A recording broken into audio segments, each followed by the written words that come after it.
Hey guys, welcome back to our YouTube channel TET exam unicorns. तो आज जो है हम फिर से आ गए हैं अपना 2023 का क्वेश्चन पेपर लेकर, जिसको हमने यहाँ तक डिस्कस कर लिया था। आज हम आगे बढ़ते हैं और आगे भी आप सभी के लिए लेकर आई हूँ और बहुत सारी चीज़ें आप सभी को समझाऊंगी ट्रिक के साथ। और साथ साथ जैसे मैंने कहा है, PYQ को हमें PYQ के तरीके से करना है, ना कि हमें मॉक टेस्ट की तरीके से करना है। मॉक टेस्ट देने का मतलब है नॉर्मली क्वेश्चन को मैंने कह दिया वीर रस और आगे बढ़ जाते हैं, नहीं, हमें हर ऑप्शन को डिटेल में करना है, अच्छे से करना है। जैसे कि आप सभी स्क्रीन पे देख ही रहे होंगे कि मैंने अच्छे से किस तरीके से हर एक चीज़ को एक्सप्लेन किया है। हमें हर फैक्ट जानना है जहाँ से प्रश्न बन सकता है, क्योंकि वो टॉपिक बहुत इंपॉर्टेंट हो जाता है। जिस टॉपिक से एक बारी क्वेश्चन आ गया तो उस टॉपिक को हम उसी क्वेश्चन में अपना कवर कर लेंगे। हम जो PYQ है वो ओनली PYQ करने के लिए नहीं करके हम पूरा सिलेबस कवर करने के लिए, सिलेबस के इंपॉर्टेंट टॉपिक्स कवर करने के लिए करते हैं। तो चलिए शुरुआत करते हैं आज।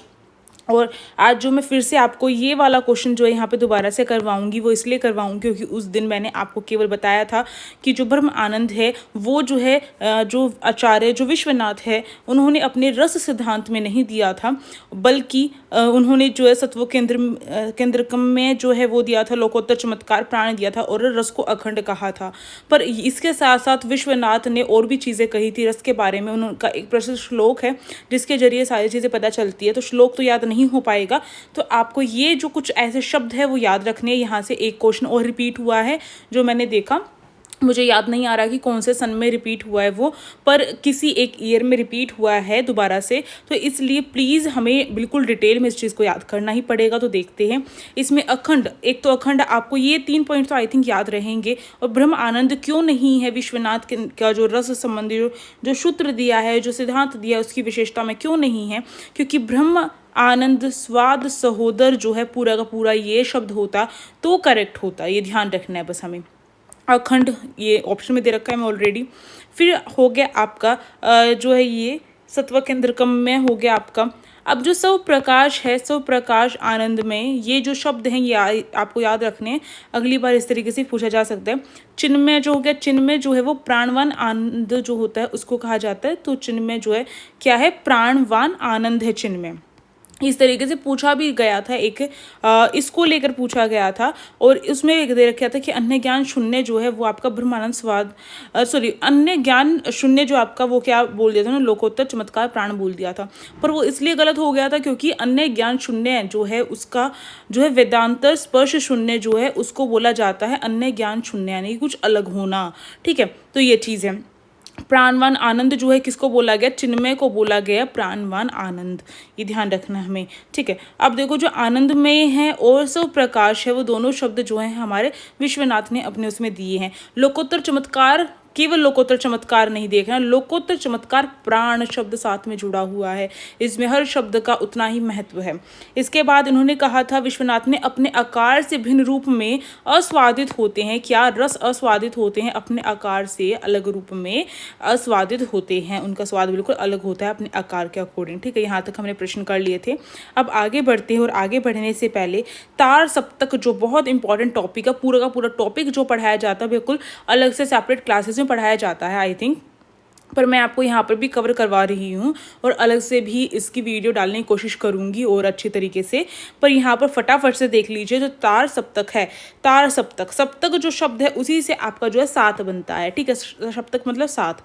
ये क्या है? तार सप्तक जो है एक तरीके से मैं आपको बताऊँ, ये 7 कवियों का मंडल था। ठीक है, वो उसमें जो उन्होंने अलग अलग जो अपने काव्य संग्रह है वो निकाले थे। ठीक है, ये ध्यान रखना हमें। 7 से 7 कवियों का समूह है और ये जो है नई कविता का प्रस्थान बिंदु जो है वहाँ से इसको शुरुआत मानी जाती है। फिर प्रयोगवाद का जो आरंभ हुआ था वहाँ से शुरुआत मानी जाती है तार सप्तक की। इसका जो है संपादक किसने किया था, शुरुआत किसने की थी? अज्ञे ने की थी। ये भी ध्यान रखना है, अज्ञे ने तार सप्तक। नॉर्मली अगर तार सप्तक बोला जाता है तो इसका मतलब ये है तार सप्तक 1 की बात हो रही है। और अगर तार सप्तक द्वितीय, तृतीय या चतुर्थ बोला जाता है, चतुर्थीय, तो वो अलग अलग दूसरे जो तार सप्तक जो बाद में प्रकाशित हुए उनकी बात हो रही है। तो नॉर्मली तार सप्तक के जो संपादक, या फिर नॉर्मली हम कहें कि तार सप्तक का संपादक किसने किया? अज्ञे ने किया। अज्ञे ने किया तो यानी कि अज्ञा जो है पहले में ही आ जाएगा। ठीक है, यहाँ से ये चीज़ हमारी कवर हो जाती है कि अज्ञा फिर हमारा पहले में ही आ जाएगा। अब इसके बाद एक और चीज़ हमारी यहाँ पे क्या है, 1943 में जो है तार सप्तक की शुरुआत हुई थी, तो 43 में हुई है, ये भी ध्यान रखनी है हमें। आगे बढ़ते हैं। यहाँ पर हमें जो किस तरीके से प्रश्न देखने के मिलता है कि असंगत जो हमें चयन करना है। अब इस क्वेश्चन को देखेंगे तो आपको समझ में नहीं आएगा ये देखकर, अगर आपको याद नहीं है तो। याद करवाने की ट्रिक भी मैं साथ में लेकर आई हूँ, कोशिश करूँगी याद हो जाए आपको, और आप खुद भी ट्रिक बनाने की कोशिश कर सकते हैं। तो यहाँ पर जो है चौथे तार सप्तक में क्या ये वाला है या नहीं, इस तरीके से पूछा जाता है। तो ये मैंने देख के पहचान लिया, केदारनाथ सिंह जो है तृतीय में आएंगे, ना कि आपके जो है तीसरे में आएंगे, ना कि चौथे तार सप्तक में आएंगे। तो ये कैसे पहचाना मैंने, क्योंकि मुझे याद है इसलिए मैंने पहचान लिया। तो इस तरीके से जो हमें याद रखना पड़ेगा, नॉर्मल तार सप्तक में कौन आया है, द्वितीय में कौन सा आया, दूसरे में कौन सा है, तीसरे में कौन सा है, और चौथे में कौन से कवि आए हैं। हर तार सप्तक में जो है पहला हो, चाहे दूसरा हो, तृतीय हो या चौथा हो, हर किसी में 7 कवियों का समूह है, 7 कवि हैं। अब तार सप्तक को देखते हैं, नॉर्मली पहले तार सप्तक के कवियों को देखते हैं। तो सबसे पहली बात तो ये है, अज्ञेय जो है, अज्ञेय ने शुरुआत की, तो अज्ञेय तो इसमें होंगे ही, ठीक है।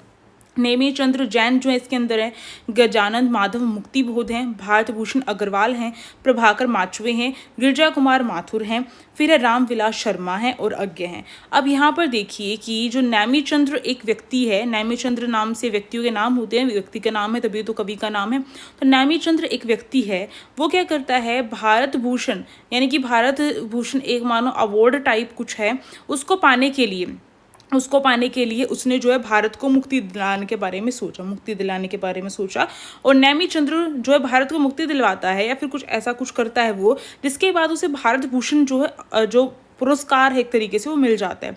इसके बाद वो क्या करता है, जो पुरस्कार लेने के बाद भाई वो माचवे से आप माचना जो हरियाणा का ही शब्द है ना, माचना यानी कि हम बोलते हैं वो माचा घूम रहा है ना, इस तरीके से, तो माचना है ना, यानी कि अपने आप में कुछ अलग ही हटके सोचना, मैंने तो पता नहीं क्या कर दिया ना, इसी को बोलते हैं। अगर कोई नॉर्मली कोई दूसरे स्टेट से देख रहा है तो उसको थोड़ा सा नहीं समझ में आएगा, मैंने बता दिया, ठीक है। तो वो जो है माच रहा है, ठीक है।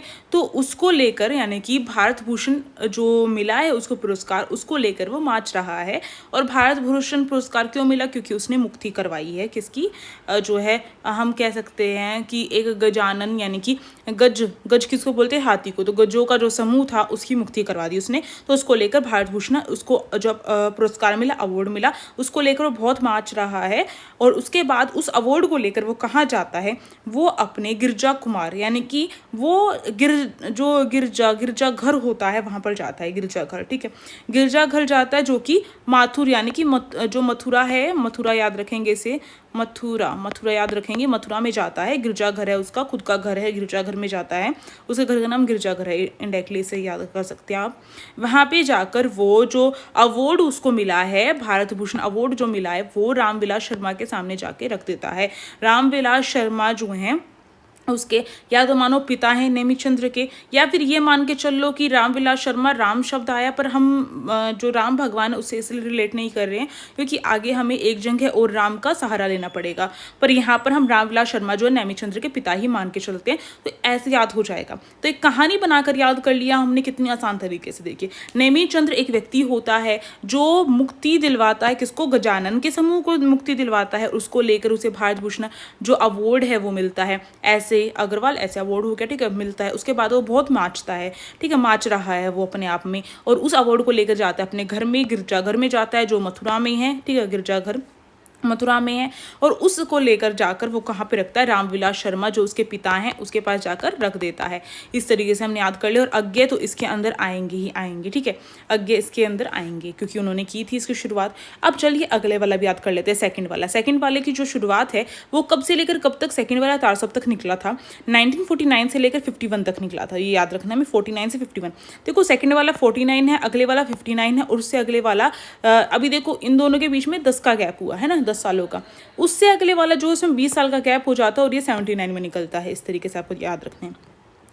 अब 49 वाले में जो दूसरा तार सप्तक है वो आता है, और इसमें किस तरीके से हम याद रखेंगे इसकी भी थोड़ी मैंने कहानी रची हुई है, वो सुन लेते हैं। अब आप सोचेंगे पूरा तार सप्तक से कॉन्सेप्ट जाएगा, नहीं, हम फटाफट से कर लेते हैं इसको, क्योंकि भाई समझना और याद करना भी बहुत अच्छा। और आप सभी मुझे कमेंट बॉक्स में बताइए जो मैं ट्रिक्स बनाती हूँ वो आपके लिए हेल्पफुल रहती है नहीं रहती हैं। थोड़ी सी आप मेरी प्रशंसा भी कर सकते हैं, या फिर अगर आप चाहें तो, क्योंकि जो भी कोई कार्य करता है तो वो यही अपेक्षा रखता है कि सामने वाला उसके अगर कार्य गलत कर रहा है तो उसको टोके, और अच्छा कर रहा है तो उसकी प्रशंसा भी करें। अब सेकंड वाले को कैसे याद रखेंगे, हरि नारायण व्यास हैं इसमें, भवानी प्रसाद मिश्र हैं, शकुंतला माथुर हैं, शमशेर बहादुर है, नरेश मेहता है, रघुवीर साय है, धर्मवीर भारती है। इतना सब कुछ बोल दिया, याद नहीं रहेगा, चलिए इसको हम समझते हैं।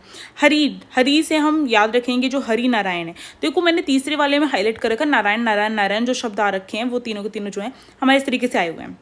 दूसरे वाले में भी नारायण है, पर वो जो है जुड़ा हुआ है, हरि के साथ शब्द में जुड़ा हुआ है, तो हरि नारायण है। ठीक है, हरि नारायण जो है, जो हरि भगवान होते हैं ना, हरि भगवान होते हैं, उनकी पत्नी भवानी है ना, भवानी होती है, भवानी माता है ना, जो माँ दुर्गा है उसका भवानी नाम भी है, भव्या भी है, भव्य भी बहुत नाम है, भवानी है। ठीक है, इस तरीके से याद रखते हैं। हरि है, हरि भगवान है, उनकी जो पत्नी है भवानी है, ठीक है, भवानी माता है, और उसकी पूजा करने के लिए शकुंतला गई थी। कहाँ पर, जो है शकुंतला गई थी। ठीक है, मथुरा में शकुंतला गई थी। अब ये याद रखना है, मैंने हाईलाइट इसलिए किया है, यहाँ पर ही माथुर है, यहाँ पर ही माथुर है, कंफ्यूज नहीं होना है। ये गिरजा जो घर है उसको याद रखेंगे, इसलिए डिफरेंस मैंने थोड़ा सा रखा इसमें। तो शकुंतला, हरि नारायण जो है, हरि नारायण भगवान है, भवानी जो है माता है, उनकी पूजा करने के लिए शकुंतला गई थी, और ये मथुरा में ही मंदिर था। ठीक, वहाँ पे शकुंतला गई, वहाँ से उसका हो जाता है किडनैप, उसका अपहरण हो जाता है, किडनैप हो जाता है शकुंतला का। कौन करता है, शकुंतला भाई अब गई थी, जब ध्यान रखना है शमशेर बहादुर को भी साथ में लेकर गई थी। क्यों लेकर गई थी, बॉडीगार्ड के तौर पर शमशेर बहादुर को अपने साथ में लेकर गई थी। तो बहादुर नाम से बॉडीगार्ड की भाई एक आ रही है, शेर से शेर जो है वो भी एक तरीके से स्ट्रॉन्ग जो है उसको दिखाता है। तो शमशेर बहादुर हमने बॉडीगार्ड रखा है, किसका, शकुंतला का। शकुंतला अपने साथ शमशेर बहादुर को लेकर गई थी, पर फिर भी उसका क्या है, वहाँ से किडनैप हो जाता है। कौन किडनैप करता है, किडनैप करता है नरेश मेहता। नरेश मेहता भाई किडनैप करता है। कैसे करता है वो, किडनैप करता है धर्मवीर भारती, यानी कि धर्म को बचाने के लिए, धर्म को बचाने के लिए नरेश मेहता जो है किडनैप कर लेता है उसका। ठीक है, और आपको ध्यान रखना है रघुवीर और नरेश मेहता दोनों मिलकर किडनैप करते हैं। कैसे याद रखेंगे, रघुवीर जो है, जैसे कि रघुवीर जो है राम को भी बोला जाता था, राम ने किडनैप किया था सीता माता का, पर यहाँ पर शकुंतला का किडनैप हो रहा है, ये याद रखना है आपको। और नरेश मेहता, नरेश जो है राजा के लिए प्रयोग किया जाता है, और राम जो थे वो राजा थे, तो नरेश जो है, नरेश रघुवीर, इस तरीके से याद रखना है। तो दोबारा से एक बार देख लेते हैं, जो हरि भगवान, हरि नारायण और भवानी प्रसाद की पूजा करने के लिए शकुंतला जो है कहाँ जाती है, मथुरा के मंदिर में जाती है। वहाँ पर शमशेर बहादुर को अपने साथ बॉडीगार्ड के तौर पर लेकर जाती है। वहाँ पे धर्म पर विजय प्राप्त करने के लिए रघुवीर और नरेश मेहता मिलकर क्या करते हैं, इनका किडनैप कर लेते हैं शकुंतला का। याद हो गया। अब आगे बढ़ते हैं, अगले वाला देख लेते हैं। अगले वाला देखते हैं, अगले में जो नारायण नारायण नारायण जो शब्द आ रखे हैं उससे याद कर सकते हैं। जो आपके तीनों नारायण जो है आपके किस में आएंगे, थर्ड वाले में आएंगे। और अलग से भी याद करना बहुत इंपॉर्टेंट है, अलग से पूछी जा सकती है, अलग तरीके से ये पूछा जा सकता है कि निम्नलिखित में से कौन सा जो है आपका तीसरा तार सप्तक का कवि नहीं है, इस तरीके से भी। तो देखिए यहाँ पे प्रयाग नारायण त्रिपाठी है, कुंवर नारायण है, केदारनाथ सिंह है, विजय देव नारायण शाही है, कीर्ति चौधरी है, मदन वात्स्यायन है और सर्वेश्वर दयाल सक्सेना है। अब देखो यहाँ पर एक कुंवर होता है, कुंवर राजकुमार को कहते हैं ना, कुंवर होता है एक, वो क्या करता है, आजकल प्रयागराज का बहुत चला था कंसेप्ट है ना, प्रयागराज में सभी जा रहे थे, तो कुंवर जो है वो भी क्या करता है, वो भी प्रयागराज जाता है, प्रयागराज प्रयाग से आ जाएगा, प्रयागराज जाता है, और वहाँ पर जो है केदारनाथ से बहती हुई गंगा आ रही है ना, केदारनाथ से बहती हुई गंगा आ रही है, उसका स्नान करने के लिए कुंवर जाता है प्रयागराज, ये ध्यान रखेंगे। और वो क्यों जा रहा है, उसका लक्ष्य है जाने का, क्यों जा रहा है, क्योंकि विजय पाने के लिए, अपने जो है विजय पाने के लिए, साथ ही साथ जो है विजय के साथ साथ कीर्ति जो है, कीर्ति चारों तरफ उसकी कीर्ति का बखान हो, इसके लिए विजय पाने के लिए, कीर्ति के बखान के लिए। और इससे वो क्या दिखाना चाहता है सबको, सर्वेश्वर, यानी सर्वेश्वर मतलब चारों तरफ सबको दिखाना चाहता है कि वो बहुत दयालु है, दयाल से दयालु याद रखना है, वो बहुत दयालु है और वात्स्यायन है, यानी कि बच्चों से भी बहुत प्रेम करता है, इस तरीके से वात्स्यायन की भावना है उसके अंदर। तो ये भी स्टोरी याद करिए हमने, हो गया 49 में ये हुआ था, ये आपका 59 में हुआ था थर्ड वाला। आगे बढ़ते हैं, अगले वाला है आपका 79, इसको देखते हैं। इसमें आप किस तरीके से याद करेंगे, इसमें याद करने का है कि अवधेश कुमार और राजकुमार ये दोनों आपस में बहुत बढ़िया वाले दोस्त हैं, ठीक है, अवधेश कुमार और राजकुमार दोस्त हैं, ठीक है। और श्री राम जो है हमारे, आपको पता है भारत जो है स्वदेश भारत है, हमारा खुद का भारत है, स्वदेश भारत है, ठीक है। उसमें जो है सुमन एक फूल जो है आपको ध्यान रखना है, सुमन फूल कहाँ पर मिलता है, सुमन जो फूल है वो सुमन जो है फूल का ही अर्थ होता है। तो फूल ये आप मान के चलो जो फूल वगैरह वो भारत में ही जो है होते हैं। और राजेंद्र प्रसाद जो है हमारे राष्ट्रपति रहे हैं भारत के, स्वदेश भारत के राष्ट्रपति राजेंद्र जो है प्रसाद रहे हैं ना, इस तरह से याद रख लेंगे राजेंद्र प्रसाद को जो हमारे राष्ट्रपति रहे हैं। और नंद किशोर यानी कि नंद किशोर जो है लाला जो नंद किशोर जो कृष्ण भगवान है ना, तो नंद किशोर का जन्म भारत में हुआ, राम जी का जन्म भारत में हुआ, ठीक है। और इसके साथ साथ आपको ध्यान रखना है अवधेश कुमार और राजकुमार जो हैं वो भी इसमें ऐड रहेंगे। तो इस तरीके से इसकी कुछ और ट्रिक नहीं बन रही थी, तो इस तरीके से मैंने कवर करवा दिया। तो ये सारे के सारे आपके तार सप्तक के कवि हो गए हैं। साथ ही साथ यहाँ पर देखो आप सभी जो एक मिनट मुझे दीजिए, ये रहा। इसके साथ राहो का अन्वेषी जो है तार सप्तक के जो कवि हैं उसके बारे में कहा गया राहो का अन्वेषी, और ये जो अज्ञे ने कहा है, अज्ञे ने ही तार सप्तक की जो शुरुआत की थी और ये 1943 में की थी, ये ध्यान रखना आपको। और ये तार सप्तक के अंदर ही अज्ञे का नाम भी आता है। अब आगे बढ़ते हैं और अपना क्वेश्चन देखते हैं। कह रखा कवि एवं तार सप्तक के संबंध में कौन सा युगम असंगत है, कौन सा युगम गलत है। तो यहाँ पर हम देख रहे हैं केदारनाथ की बात हो रही है।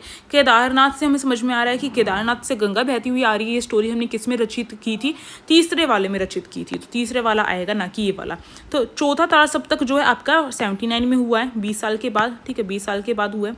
और 59 में जो है आपका तीसरा तार सप्तक हुआ है। दूसरा तार सप्तक आपका जो है 49 में हुआ है और 51 तक चला है। और 43 में जो है तार सप्तक जो है नॉर्मली हुआ है। नेमित चंद्र एक व्यक्ति के बारे में बात की थी हमने, नॉर्मली जो है तार सप्तक में की थी। अब देखो यहाँ पे तीसरा जो तार सप्तक उसमें हमने कहानी बनाई थी प्रयागराज की। प्रयागराज में वो जाने का क्या उद्देश्य था, जो कुंवर था उसका वात्स्यान पाने के लिए, सर्वेश्वर दयाल अपने आप को घोषित करने के लिए, यहाँ पे देख सकते हैं। अब धर्मवीर भारती जो है धर्म के लिए जो है शकुंतला का अपहरण कभी किया था, दूसरे वाले में किया था, एक कहानी के तौर पर लेकर चलो इसको, तो याद रहेगा। इस तरीके से हो गया। अगला क्वेश्चन है जयशंकर प्रसाद के कीर्ति तत्व के संबंध में अनुचित विकल्प है। इनकी प्रथम कहानी देखो, जयशंकर प्रसाद को लेकर कौन सा गलत है, इसमें से ऑप्शन ये पूछ रखा है। तो इनकी पहली कहानी ग्राम रही है, बिल्कुल करेक्ट है। ग्राम शीर्षक से इनकी पहली कहानी जो प्रकाशित हुई थी, बहुत इंपॉर्टेंट याद रखना है। इंदु पत्रिका में इसको प्रकाशित किया। ग्राम कहानी को कब, 1912 में प्रकाशित किया। तो 1912 में ग्राम कहानी को इंदु पत्रिका में प्रकाशित किया, ठीक है, ध्यान रखना। आंसू जो है बहुत ही बढ़िया जो है इनका रहा है, विरह अनुभूति भरा रहा है। ये जो है इसकी विधा पूछी जाए आंसू की तो वो खंड काव्य या फिर लंबी कविता के अंदर आता है। 1925 जो है उसमें इसका प्रकाशन हुआ था आंसू का। झरना जो है, झरना एक काव्य संग्रह है। झरना जो है एक काव्य संग्रह है, किसका है काव्य संग्रह, जयशंकर प्रसाद का है। छायावाद की प्रयोगशाला का प्रथम आविष्कार जो है झरना के अंदर माना जाता है। काव्य संग्रह बहुत सारे जो कविताएं वगैरह है उसमें शामिल की गई है। 1918 ध्यान रखना है, उसमें हुआ था प्रकाशित। अब देखो यहाँ पर कामायनी दे रखा है एक शब्द। कामायनी जो है ये एक महाकाव्य है, किसका है, ये जो है जयशंकर प्रसाद का ही है और 1936 में इसका प्रकाशन हुआ था। और इसको लेकर जो यहाँ पे बोल रखा है वो बिल्कुल गलत बोल रखा है, तो इसको रीड नहीं करेंगे क्योंकि गलत चीज़ हमारे माइंड में सेट हो जाएगी। अगले प्रश्न की तरफ जाने से पहले एक बार दोबारा से रिवाइज कर दूँ। जो ग्राम है वो पहला इनकी कहानी रही है, प्रथम कहानी। इंदु पत्रिका में कब प्रकाशित हुई, 1912 में हुई। आंसू जो है आंसू 1925 में हुआ और ये खंड काव्य लंबी कविता के अंतर्गत आता है। झरना जो 1918 में प्रकाशित हुआ और ये जो है काव्य संग्रह है इनका। और कामायनी 1936 में हुई है। आगे चलते हैं। निम्न में से एक श्रव्य सामग्री सहायक सामग्री नहीं है। ये भी आपका पेडागोजी से क्वेश्चन पूछा गया है। नॉर्मली बीएड से आपका ये क्वेश्चन पूछा गया, बीएड में ही आपके जो है इस टाइप की हिंदी पेडागोजी थी उससे ये प्रश्न आ रहे हैं। तो देखो रेडियो जो सुनने के लिए होता है, श्रव्य यानी कि सुनने के लिए, ऑडियो जो है आपका। टेप रिकॉर्डर जो होता है, टेप रिकॉर्डर भी सुनने के लिए होता है। लिंगुआ फोन आपका सुनने के लिए है। और टेलीविज़न जो है आप कहेंगे ये तो सुनने के लिए है, सुनने के साथ साथ ये जो है देखने के लिए भी है, यानी कि ये जो है आपका ऑडियो विजुअल एड है। ऑडियो विजुअल आपका जो रहेगा यानी कि श्रव्य और दृश्य सहायक सामग्री के अंतर्गत आएगा, ना कि केवल श्रव्य सामग्री के अंतर्गत। तो इसलिए ये हमारा सही हो जाएगा क्योंकि गलत चीज़ हमसे पूछी गई थी। आगे बढ़ते हैं, अगला देख लेते हैं। भाई इसको मैं यहाँ पे जो है रब कर देती हूँ, क्योंकि मेरे अनुसार जो है ये सारे के सारे ऑप्शन करेक्ट मुझे दिखाई दे रहे हैं यहाँ पे। अगर आपको जो है इनमें पता चल रहा है तो मुझे कमेंट बॉक्स में बताइएगा। आगे बढ़ते अगला क्वेश्चन देखते हैं। अगला है नरेंद्र देव समिति का संबंध है। नरेंद्र देव समिति जब हम जो है हिंदी भाषा किस तरीके से बनी, क्या उसके लिए योगदान रहा, कौन कौन सी समितियाँ बैठी, तो उस टाइम पे हमने नरेंद्र देव समिति के बारे में पढ़ा है। और ये नागरी लिपि सुधार समिति के सुझाव देने के लिए बनाई गई थी, ध्यान रखना। न से नागरी लिपि और न से नरेंद्र देव समिति, ये बात ध्यान रखनी है हमें। यहाँ पे कामायनी के बारे में बात हुई थी, और कामायनी 1936 है ना, 1936। ये जो कामायनी क्या है 1936 में जो है प्रकाशित हुआ था, आपको ध्यान रखना है। 15 सर्ग के बारे में बात की गई है। 15 मतलब पहलू आते हैं, 15 बार जो कहानी है आगे मोड़ बदलती है, तो उसमें 15 सर्ग होते हैं। तो यहाँ पे 15 सर्ग के नाम है वो हमसे पूछ लिए जाते हैं। इसका क्रम भी कई बार पूछ लिया जाता है। ये नॉर्मली जो आपसे पूछा जा सकता है यूजीसी नेट में, तो बहुत इंपॉर्टेंट है, और हर बार यूजीसी नेट में यहाँ से क्वेश्चन आता है। जैसे कि चिंता, सबसे पहले चिंता, देखो भाई कैसे याद रखेंगे, ऐसे याद नहीं रखे जा सकते 15 सर। इसके लिए कहानी बनाई जाती है, कोई ना कोई, हर कोई कहानी बनाता है, हमने भी कहानी बना दी है। चिंता, जो अभी चिंता हो रही थी, एक व्यक्ति उसे बहुत चिंता हो रही थी, पर उसे जो है उसके बाद जैसे चिंता हो रही थी उसके बाद उसे आशा का भाव हुआ, कि कुछ उम्मीद लगी, उसे आशा का भाव हुआ। आशा का भाव कैसे हुआ, उसके सामने एक श्रद्धा आ गई है ना, एक श्रद्धा लड़की उसके सामने आई, तो उसके ये वैसे कहानी से भी रिलेट कर रहा है। चिंता जो है बहुत ही चिंता, आशा जो दिखाई दी किसमें, श्रद्धा के अंदर आशा दिखाई दी। अब श्रद्धा एक लड़की है तो काम भावना जागेगी, काम वासना जागेगी, काम वासना इकट्ठे बोलते हैं ना, तो काम वासना जो है भाई वो फीलिंग उसके अंदर जाग गई लड़की को देखने के बाद। अब जब लड़की को देखने के बाद काम वासना की फीलिंग जागी तो कुछ तो गलत होगा, गलत हुआ तो लज्जा आई, किस पर लज्जा आई, लज्जा आई कर्म पर, अपने खुद के कर्म पर लज्जा आई, है ना। इस तरीके से याद कर सकते हैं, अपने खुद के कर्म पर लज्जा आई। इसके बाद कहाँ उड़ गया, खुद के कर्म पर लज्जा आई। उसके बाद ईर्षा होती है। ईर्षा होती किसको, ईड़ा को ईर्षा होती है। ईड़ा दूसरी लड़की होती है, उसे जो है ईर्षा होती है कि भाई जो मेरा जो भी XYZ जो भी था उसने क्या किया, उसने श्रद्धा के साथ जो है काम वासना जैसी जो गलत हरकतें हैं वो कर ली है ना। इस वजह से हम समझ सकते हैं। तो अब जो है ईड़ा को ईर्षा होती है इस बात से, पर हम ईड़ा पहले ना लिखकर हम जो है ईर्षा पहले लिखेंगे, ये बात ध्यान रखनी है। ईर्षा को जो है क्या होती है, ईर्षा होती है किसको, ईड़ा को ईर्षा होती है। अब स्वपन में जो है ईड़ा जो है किसको परेशान करती है, XYZ को परेशान करती है आने के बाद, मानो ईड़ा मरी हुई थी इस तरीके से समझ सकते हैं, और वो उसको ईर्षा हुई है स्वपन में, ऐसा नजर आ रहा है XYZ को, इस तरीके से याद कर सकते हो। इसके बाद भाई उसकी ज़िंदगी में संघर्ष आ जाता है कि वो क्या करे क्या ना करे, गलत काम कर दिया, इस तरीके से संघर्ष की भावना आ जाती है। अब व्यक्ति जब जूझ रहा होता है अपने अंदर ही अंदर, तो उसे क्या दिखता है, वैराग्य चीज़ दिखती है कि हम भाई कुछ संत महात्मा बन जाए, कुछ ऐसा हो जाए, तो वैराग्य से निर्वेद की तरफ भागते हैं। निर्वेद जो हम वो पढ़ते हैं ना, जो बौद्ध धर्म होता है उसमें निर्वाह वगैरह होता है, तो निर्वेद उसी से रिलेट करके देखते हैं, निर्वेद की तरफ जाता है वो। और उसमें जो है, और वेद से भी याद कर सकते हैं हम, वेद जो है वो वेद पुराणों की तरफ जाता है, और उससे जो है उसे दर्शन होते हैं, किसी संत महात्मा के दर्शन होते हैं जो उसको रहस्य की बातें बताता है। कौन से रहस्य की बात बताता है, जिससे आनंद सूत्र रहस्य की बात बताता है। तो ये इस तरीके से आपको याद करना पड़ेगा। चिंता हुई, चिंता के बाद उसे आशा नजर आई, आशा में उसे श्रद्धा, एक लड़की दिखाई दी तो काम वासना होगी, काम वासना हुई तो लज्जा आ गई उसे, लज्जा आने के बाद जो है किस पर लज्जा आई, अपने कर्म पर लज्जा आई। और स्वप्न में उसे जो है क्या दिखाई दी, ईड़ा दिखाई दी, और ईड़ा जो है ईर्षा कर रही है। तो ये देखो लाइन सीधी कैसे बनी है, स्वपन में ईड़ा दिखाई दी और ईड़ा को ईर्षा हुई, पर हमें ये शब्द पीछे पीछे इस तरीके से लिखने पड़ेंगे, ठीक है। अब संघर्ष कर रहा है वो व्यक्ति अपने खुद से, XYZ अपने खुद से संघर्ष कर रहा है, वो निर्वेद की तरफ जाता है, दर्शन प्राप्त होते हैं उसे गुरु के, वो जो है रहस्य की बात बताता है, और रहस्य आनंद सूत्र जो है, यानी कि आनंद खुशी का फॉर्मूला बताया जाता है, ठीक है। इस तरीके से हमें याद करना ही पड़ेगा। आगे बढ़ते हैं, आगे देखते हैं फटाफट से, बहुत टाइम हमारा इसी में खप गया है। अगला प्रश्न है यहाँ पे, समासिक पद में कौन सा सही नहीं है, तो समास आपको अच्छे तरीके से आने चाहिए, तभी आपको जो है चीज़ें आएंगी। तो द्वंद्व समास की बात देखें तो द्वंद्व जो है आपका, द्वंद्व में उचित अनुचित है ना, जब ऐसे कुछ हमें दिखाई देते हैं, माता पिता उचित अनुचित, इस तरीके से द्वंद्व समास हो गया आपका, है ना। तो ये करेक्ट है आपका। अब देखो अनुरूप जो है वो आपका अव्ययभाव है, यहाँ पे जोड़कर आपका जो है ये अनु जोड़कर आपका जो है ये अव्ययभाव हो गया है। और ये बहुव्रीहि समास है आपका। मंद अग्नि जो है, मंद अग्नि, मंद है जो अग्नि है ना, इस तरीके से। तो मंद अग्नि जो है आपका अग्नि की विशेषता बता रहा है कि वो कैसी है, मंद है, धीमी है ना, धीमी। अग्नि की विशेषता, जब विशेषता बताई जाती है तो कर्मधारय समास होता है ना, तो इसलिए ये आपका गलत हो जाएगा और यही आपसे पूछा गया था कौन सा गलत है। आगे बढ़ते हैं, अगला क्वेश्चन। नादान दोस्त कहानी में केशव की बहन कौन है? मैंने बताया था 2 कैरेक्टर बहुत इंपॉर्टेंट है इसमें, केशव और श्यामा। अगर इतना भी नाम पता था तो भी आप लगा सकते हैं। मैंने पिछली बार भी आपको जो ये चीज़ बताई थी जब मैंने नादान दोस्त के बारे में बताया था PYQ में। तो PYQ की जितनी सीरीज़ है उसकी प्लेलिस्ट ऑलरेडी बनी हुई है, तो आप जाकर देख सकते हैं, कमेंट बॉक्स में भी आपके लिए पिन की जाती है। तो आप देखिए क्योंकि PYQ से हमारी बहुत सारी चीज़ें कवर होती हैं, रिपीटेड चीज़ें आती हैं। तो श्यामा जो है भी केशव की बहन है, आपको ध्यान रखना है। और ये जो है प्रेमचंद ने लिखी है नादान दोस्त, क्योंकि हमारे दोस्त कौन है, हिंदी की कहानी के दोस्त कौन है, प्रेमचंद है। और नादान दोस्त जो है एक कहानी विधा है, आपको ये भी चीज़ ध्यान रखनी है। आगे बढ़ते हैं, निम्न में से कौन सा सत्य नहीं है, ये पूछा गया था। तो संत कवियों में रजबदास जो हैं, इन्होंने बोला था बहुत ज़्यादा शिक्षित है, पर वो बहुत ज़्यादा शिक्षित नहीं, बल्कि वो तो शिक्षित थे ही नहीं। तो रजबदास जो है, आपको ध्यान रखना, संत कवियों में शिक्षित नहीं थे। कबीर की रचनाओं का सबसे प्रमाणिक संकलन क्या है? बीजक है, हमें पता है बीजक है, बिल्कुल ठीक है। अब देखो, गुरु नानक का नसीहतनामा ग्रंथ खड़ी बोली में लिखा गया है। यहाँ से हमें फैक्ट पता चलता है कि गुरु नानक का एक नसीहतनामा ग्रंथ है, नसीहतनामा, जिसमें उन्होंने बहुत सारी जो है सलाह वगैरह दी हैं गुरु नानक ने, और उनकी सलाह को इसमें जोड़ा गया नसीहतनामा में, और ये खड़ी बोली में लिखा गया, ये ध्यान रखना है।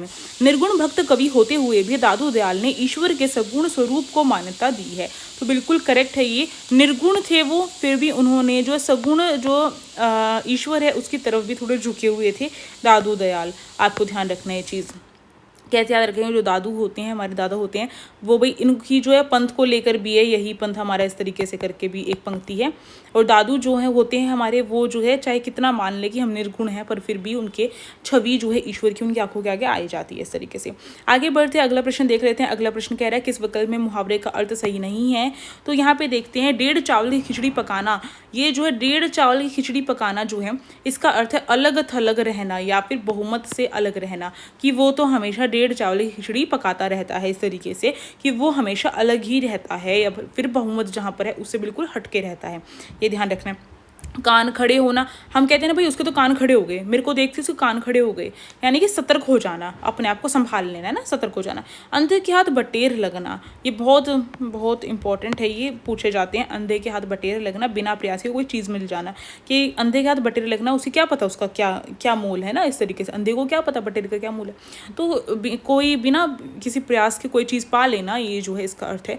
कुएं में भाग पड़ना, कुएं में भाग पड़ना यानी कि सभी की बुद्धि भ्रष्ट होना, ठीक है, ये ध्यान रखना है। कुएं में भाग पड़ने का अर्थ है सभी की बुद्धि जो है भाई वो भ्रष्ट हो रही है, और कुएं में क्यों जाएगा कोई इंसान, उसे पता रहेगा कि अगर वो कुएं में पड़ने के बाद मर ही जाएगा तो वो क्यों डूबेगा वहाँ पे जाके, क्यों गिरेगा, है ना। तो उसकी मतलब सबकी बुद्धि जो है भ्रष्ट हो रही है, इसे याद कर सकते हैं। आगे चलते हैं, अगला देख लेते हैं। वार्तनिक जो दृष्टि उससे शुद्ध पूछा गया था, अशुद्ध नहीं पूछा गया था। तो देखते हैं, अशुद्ध वालों को करेक्ट करते हैं। आशीर्वाद बहुत बारी पूछे जाते हैं, तो आशीर्वाद में जैसे आशी लिखा जाता है, तो आशीर्वाद में बड़ी ई की मात्रा आती है, बहुत इंपॉर्टेंट है। दवाइयाँ में यहाँ पर देखो, दवाइयाँ जो है इस तरीके से यहाँ पे लगा रखा है, दवाइयाँ जो है आपका जो है इस तरीके से ही लिखा जाएगा, यहाँ पे भी ठीक ही लिखा हुआ है आई थिंक, इसको आप देखना एक बारी। रचनावली में यहाँ पर ई की मात्रा गलत थी, रचनावली इस तरीके से लिखी जाएगी। और देखो, ज्योत्सना इसी तरीके से लिखी जाती है, आधा जय आएगा, ये पूरा आएगा, फिर ओ की मात्रा आधा तय, आधा से, फिर पूरा न, ठीक है, इस तरीके से। और ये शूर्पनखा जो है इस तरीके से लिखा जाएगा, आपको ध्यान रखना है। आगे बढ़ते हैं, अगला देखते हैं प्रश्न। अगला प्रश्न कह रहा है कहानीकार तथा कहानी के संबंध में असंगत कथन हमें देखना है, असंगत विकल्प चुनना है एक तरीके से। तो चंद्रधर शर्मा गुलेरी ने बुद्धू का कांटा लिखा है, बिल्कुल करेक्ट बोल रहे हैं। 1914 में बुद्धू का कांटा लिखा है। 3 कहानी जो इन्होंने लिखी है चंद्रधर शर्मा गुलेरी ने, कौन कौन सी 3 कहानी है? एक तो बुद्धू का कांटा है, एक आपका सुखमय जीवन लिखा है इन्होंने, और एक लिखा है उसने कहा था। इसको कैसे याद रखेंगे? बुद्धू का कांटा, सुखमय जीवन चल रहा था, फिर बुद्धू का कांटा लग गया, और ये सब कुछ किसने कहा? उसने कहा था, इस तरीके से। सुखमय जीवन 1911 में है, बुद्धू का कांटा 1914 में लिखा है, और उसने कहा था 1915 में लिखा है। जनेंद्र कुमार ने नीलम देश की राजकन्या जो है ये लिखी है, ठीक है, ये ध्यान रखना है आपको। अब देखो यहाँ पे भगवती चरण वर्मा जो है मिठाई वाला इन्होंने बोल दिया।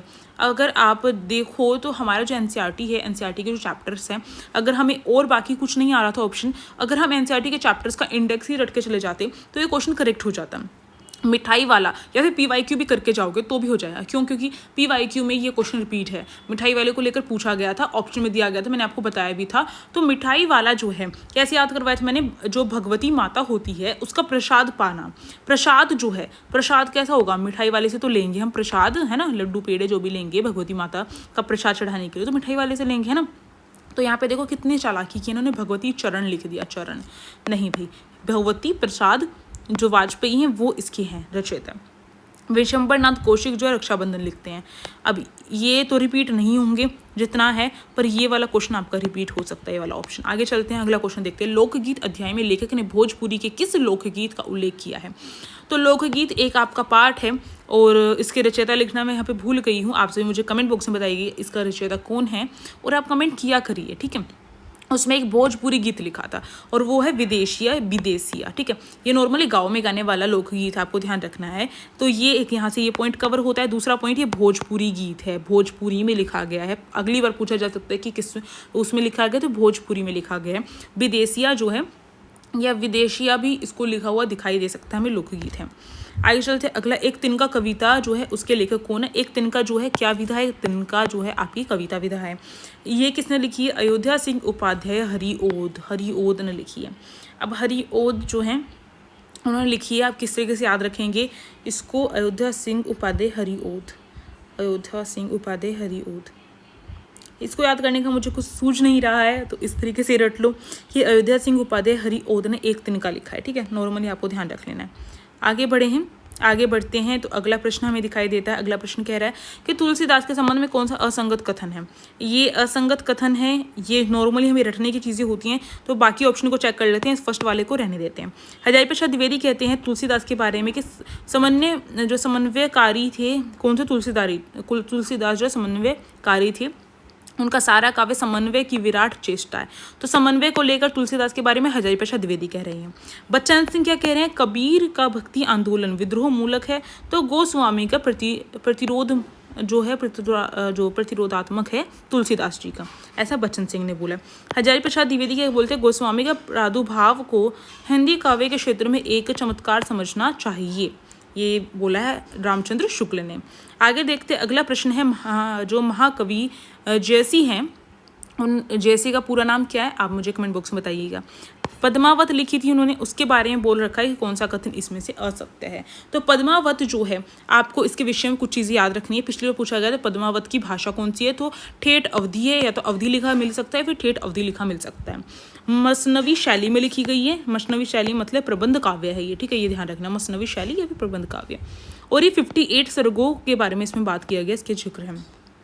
इसके साथ साथ रामचंद्र जो शुक्ल हैं, उन्होंने इसके बारे में बोला है कि इसका जो पूर्वार्ध दो उसमें बांट दिया, पूर्वार्ध और उत्तरार्ध। पूर्वार्ध जो है वो कल्पित है और उत्तरार्ध जो है ऐतिहासिक है। यानी पूर्वार्ध में तो कल्पना भरी पड़ी है और उत्तरार्ध जो लिखा गया है उसमें इतिहास को लेकर लिखा गया है, ठीक है, ये चीज़ है। साथ साथ जो पद्मावत को एक बड़ा महाकाव्य बताते हैं, कौन? रामचंद्र शुक्ल बताते हैं। नगेंद्र क्या कहते हैं? पद्मावत प्रेम आख्यान परंपरा का प्रौढ़तम काव्य है, ठीक है, ये विषय ध्यान रखनी है। बच्चन सिंह कह रहे हैं पद्मावत समूची हिंदी काव्य परंपरा का दुर्लभ रत्न है, ठीक है, बहुत मुश्किल से मिलने वाला रत्न जो है वो है। इतनी ज़्यादा कथनों के बारे में हम याद नहीं कर सकते हैं, तो इस टाइप के क्वेश्चन या तो भाई तुक्के से ठीक हो जाए, इस तरीके से होते हैं। आगे चलते हैं, आगे देखते हैं। स्वर्ण श्रृंखला और लाल किरण में रेखांकित शब्द है, तो विशेषण से यहाँ पर भी रिपीट होता है। पेपर 1 जो है आपका स्टेट का, मतलब कि जो इससे पहले जो हिंदी का जो हमारे 15 क्वेश्चन आते हैं वहाँ पर भी रिपीट होता है। तो विशेषण को अच्छे से समझने के लिए मैं एक सेपरेट क्लास ही डालूंगी आप सभी के लिए, आप प्लीज़ उसे देखना और मेरे प्रयास को जो है सफल करना। विशेषण जो है विशेषता बताए, तो स्वर्ण श्रृंखला और लाल किरण, यहाँ पे हमें दिख रहा है कि श्रृंखला को जो स्वर्ण सोने जैसा बताया और किरण जो है वो कैसी बताइए? लाल रंग की बताइए, लाल है ना, विशेषता होगी उस किरण की। तो ये जो गुण जो है, गुण छाटे जाते हैं जब, कि किरण जो है उसका गुण क्या है? वो लाल रंग की है ना, लाल रंग, और श्रृंखला जो है वो जो स्वर्ण के तौर पर है, तो इसलिए गुणवाचक विशेषण हो जाएगा। जब रंग ढंग की बात की जाए तो ये जो होगा गुणवाचक विशेषण होगा। संख्यावाचक जिसमें संख्या काउंट हो, गणना हो। परिणामवाचक जिसमें जो है हमारा जो यूनिट्स होती हैं या फिर माप तोल जो होता है उसके अंदर आते हैं। अब आपको ध्यान रखना, संख्यावाचक में निश्चित और अनिश्चित दो तरीके की होती है, निश्चित संख्यावाचक और अनिश्चित संख्यावाचक। निश्चित संख्यावाचक में जैसे पहला डिब्बा, पहला लड़का, है ना, इस तरीके से जो है वो निश्चित हो जाएगा। और अनिश्चित में क्या होगा, अनिश्चित में जो है आपका जैसे कि कई केले, इस तरीके से हो जाएगा। केले जो है हम काउंट कर सकते हैं, केले काउंट कर सकते हैं। अगर दर्जन केले आ जाएगा तो वो यूनिट बता रहा है, यूनिट बताएगा और एग्जिट यूनिट बता रहा है, बोल रहा है दर्जन केले है। दर्जन केले मतलब 12 केले उसमें अंदर आ गए हैं, दर्जन आ गए हैं। दर्जन शब्द आते ही वो निश्चित आपका परिणामवाचक हो जाएगा। अगर कई केले बोलता है, कई केले, तो कई जो है गिन सकते हैं हम केलों को, फिर भी हमने इसके आगे कई लगा दिया तो वो संख्यावाचक के अंदर आ जाएगा। आपका परिणामवाचक में अनिश्चित जो संख्यावाचक है, अनिश्चित परिणामवाचक जो है उसमें थोड़ा बहुत, थोड़ी चीनी, इस तरीके से। तो वो जो है देखो, जो चीनी होती है वो अगर उसको हम काउंट करेंगे तो वो क्या होती है, हम उस शुगर को कैसे काउंट करते हैं, यूनिट में काउंट करते हैं ना, यूनिट में काउंट करते हैं। पर हम उसे 1 2 3 4 इसमें काउंटिंग में तो काउंट नहीं कर सकते हैं।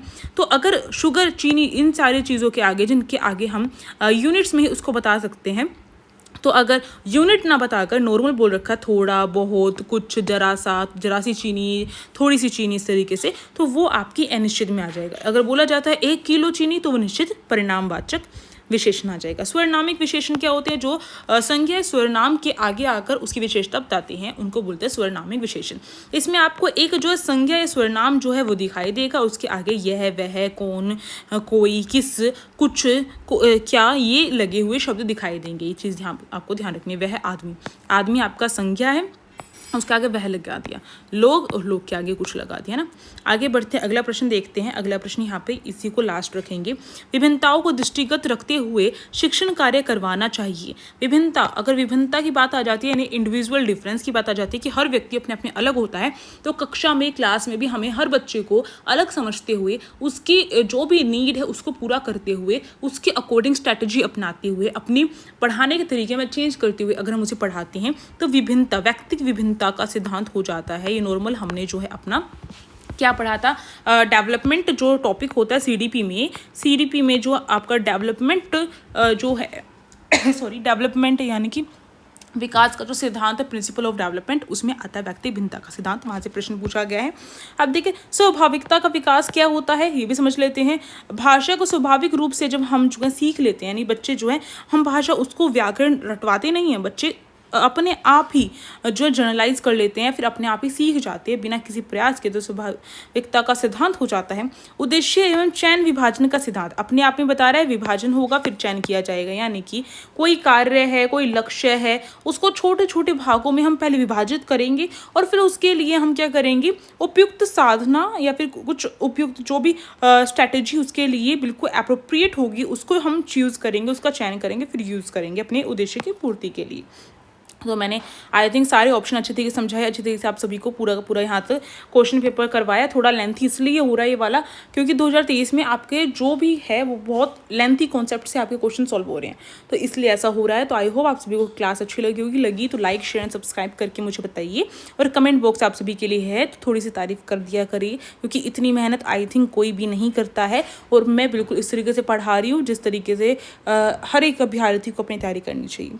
तो thank you for watching this video, stay tuned, be happy. Telegram group का लिंक डिस्क्रिप्शन बॉक्स में है।